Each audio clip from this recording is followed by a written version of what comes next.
अस्सलाम वालेकुम दोस्तों। बिला अनवान के एक और अनवान के साथ हाजिर खिदमत है मोहम्मद अज़हर हफ़ीज़। मैं शायद ज़िंदगी में एक कमज़ोर इंसान था हमेशा से, लेकिन कुछ कमज़ोरों के ऊपर मैं अपने आप को ताकतवर समझता था। हम स्कूल में पढ़ते थे। मैं, मेरा चचा का बेटा और मेरी फूफो का बेटा। चचा के बेटे का नाम नासिर शफ़ीक था और जो फूफो का बेटा था उसका नाम हामिद रफ़ीक था और ख़ादम अज़हर हफ़ीज़। मेरी और नासिर भाई की दोस्ती बहुत ज़्यादा थी और हामिद से हमारी ज़रा बनती कम थी। हामिद थोड़ा पढ़ने में लायक था, यही हमारे लिए गुस्से की बात थी। तो अब हम हर वक़्त हामिद को कुटने मारने के बहाने ढूंढते रहते थे और एक आधी चपेट तो हम ऐसे ही करा देते। उसके बाद उसकी माड़ी किस्मत वो गाली निकाल देता या रोने लग जाता और फिर हम उसकी जो है वही पुलिस वाली तफ्तीश शुरू कर देते। गाली किसको दी? वो बेचारा मस्कीन आदमी था, बीबा आदमी था, अल्लाह उसे गरीक रहमत करे। कुछ साल पहले उसका इंतकाल हो गया। अपना ख्याल नहीं रखता था। तो मैं पूछता था गाली किसको गाली? तो वो कहता था मैंने हवा को गाली दी। तो अब नासिर भाई उसको एक और चपेट कराता था और कहता था ओए तू चाहना ऐसी गंदी हवा जो सा लई, फिर ये जरूरत। वो बेचारा रोते हुए फिर कहता था मैंने, ये मैं आपको बदमाशी बता रहा हूँ, तीसरी या चौथी क्लास की। गांव में रहते थे, फैसलाबाद से 25 किलोमीटर पे हमारा गांव था और उस फराला उसका नाम है और उसका जो प्राइमरी स्कूल था 258 रबी फराला, उधर हम पढ़ते थे। हम सारे क्लास वाले थे। तो वो बेचारा रोते हुए कहता था मैंने मट्टी को गाली दी। हम फिर उसको चपेट कराते थे कि तुझे पता है सारे इंसान मिट्टी के बने हुए हैं और तूने उस मिट्टी को गाली दी जिससे हम बने हुए हैं, और तुझे ये भी पता है कि हमने मर के मिट्टी में जाना है, और तू फिर इतना जुल्म करता है, उस जगह को गाली दे रहा है जहाँ पे हमने दफन होना है। वो बेचारा चपेड़ें खा खा के ना एंड पे वो कभी दरख्त को कहता तो हम कहता अच्छा तो अब हम गाली वाले दरख्त के नीचे बैठे हैं, उसका साया ही गंदा होगा। तो एक बेचारा जो आखिर में जो उसकी सबसे वर्स्ट कंडीशन होती थी जो किसी कमज़ोर की हो सकती है एक ताकतवर के आगे, तो वो कहता था मैंने अपने आप को गाली दी। अब मुझे भी थोड़ा सा रहम आ जाता था, लेकिन नासिर भाई ना उसको एक और चपेट करा देता था। अब मुझे इस बात की समझ नहीं आती थी कि एक बंदे ने अपने आप को गाली दे दी है तो इससे आगे वो कहाँ जाए। तो नासिर भाई कहते थे ओए साड़ी फुफी के मुंडे गाल कढ़ना, यानी पहले कुटदे उन्होंने याद नहीं आ रहा सानू कि फुफी का मुंडा है, तो एंड से सानू याद आ जाता कि फुफी का मुंडा है तो उन्होंने गाल कढ़ दी है, तो कढ़ने वाला कौन है? आप ही फुफी का मुंडा है।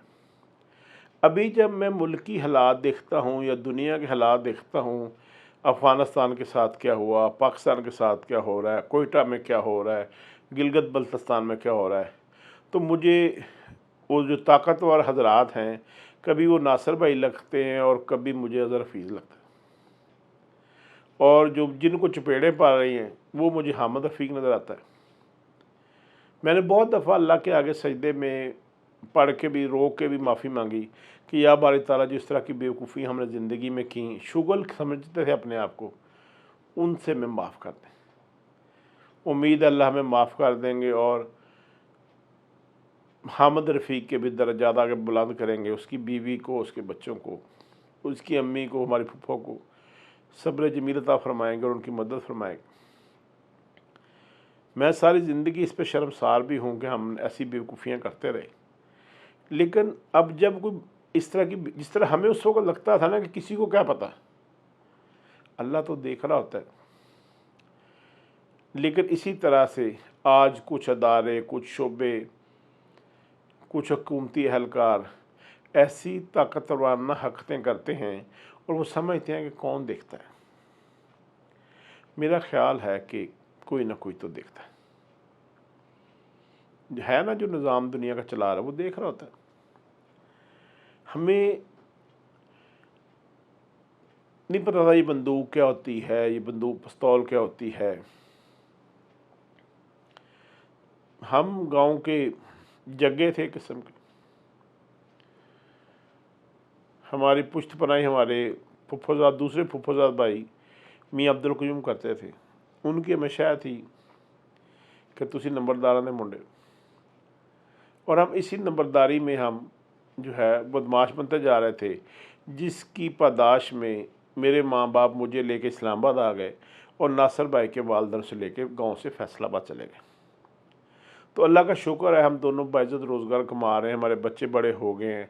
नासिर भाई ने माशाल्लाह अपने 2 बच्चों की शादियाँ कर दी हैं। हामिद के बच्चे भी छोटे हैं, एक ही बेटी है शायद उसकी, और मेरे बच्चे भी बड़े हो गए हैं, यूनिवर्सिटियों में हैं। लेकिन मैं अल्लाह से अक्सर बैठ कर उस बेवकूफ़ियों की माफ़ी मांगता हूँ जो हमसे हुई। अल्लाह ताला दरगुजर करने वाला है, लेकिन हमने ज़्यादती की। जब मैं हुकूमती अदारों को ये करते देखता हूँ तो मुझे तकलीफ़ पहुँचती है कि इनको नहीं पता कि कल को इनको माफ़ी मांगनी पड़ेगी जब वक्त आएगा, तो कहीं देर ना हो जाए।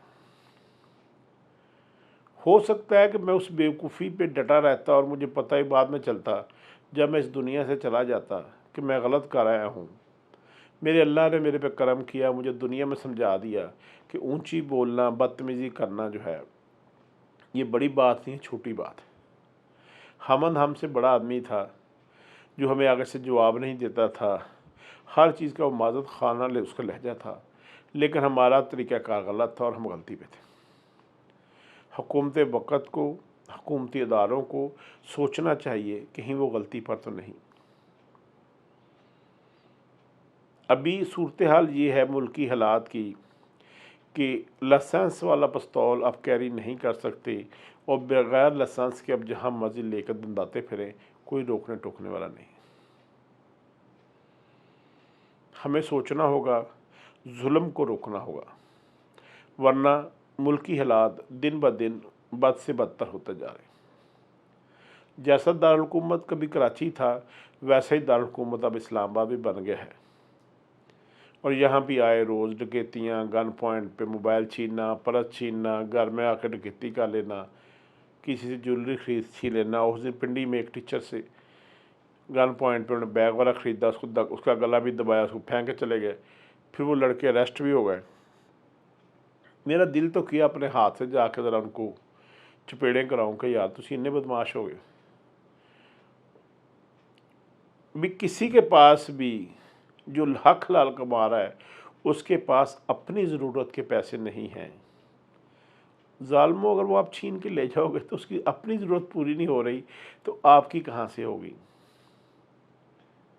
मैंने जो अहबाब हैं बड़े, उनसे भी दरख्वास्त करते हैं कानून का थोड़ा सा बोलबाला करें, अशियाए ज़रूरत को सस्ता करें ताकि सबकी पहुंच में पहुंच सकें, और जो मेरे जैसे ज़ालिम हैं जो अवाम पे जुल्म करते हैं उनको बिल्कुल सलाखों के पीछे बंद कर दें, उनके साथ रियायत ना की जाए और मुल्क को बेहतर किया जाए।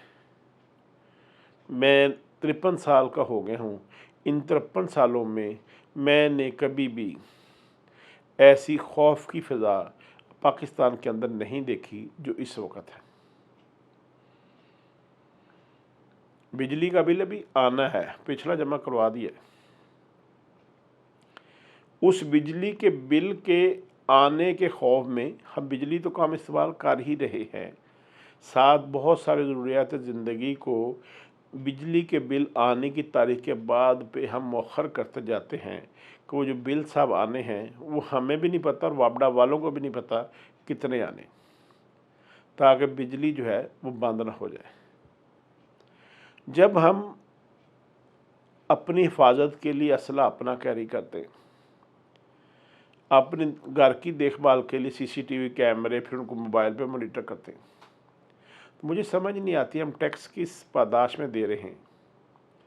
फिर पहले हम अपनी तनख्वाह में टैक्स कटवाते हैं, उसके बाद हम पेट्रोल पर टैक्स देते हैं, बिजली पर टैक्स देते हैं, गैस पर टैक्स देते हैं, टेलीफोन पर टैक्स देते हैं। जितना भी टैक्स लेना ले लें, लेकिन ज़िंदगी को आसान बनाएं। आपकी मेहरबानी होगी। मोहतरम निगरान वज़ीर-ए-आज़म साहब, निगरान सदर साहब, निगरान आर्मी चीफ साहब, जितने भी निगरान हैं, अल्लाह का वास्ता है, निगरानी ध्यान से करें ताकि ज़िंदगी आसान हो जाए। मेरी आप लोगों से दरख्वास्त है, ज़िंदगी को आसान बनाइए और ज़रूरियात ज़िंदगी को भी, उन तक पहुँच को भी आसान बनाइए। मैं बिल्कुल भी गोश्त सस्ता करने को नहीं कहता, लेकिन दाल, रोटी, आटा, कम से कम इसको, सब्ज़ी, इसको तो लोगों की पहुँच तक रहने दें। बहुत शुक्रिया। देखते रहिए बिलानुमान, एक और इनवान के साथ इंशाअल्लाह जल्द आपसे मिलेंगे। मेरे चैनल को देखते रहिए, सब्सक्राइब कीजिए और बेल का आइकन ज़रूर दबाइए ताकि आपको रेगुलरली बिलानुमान पहुँचता रहे। अस्सलाम वालेकुम।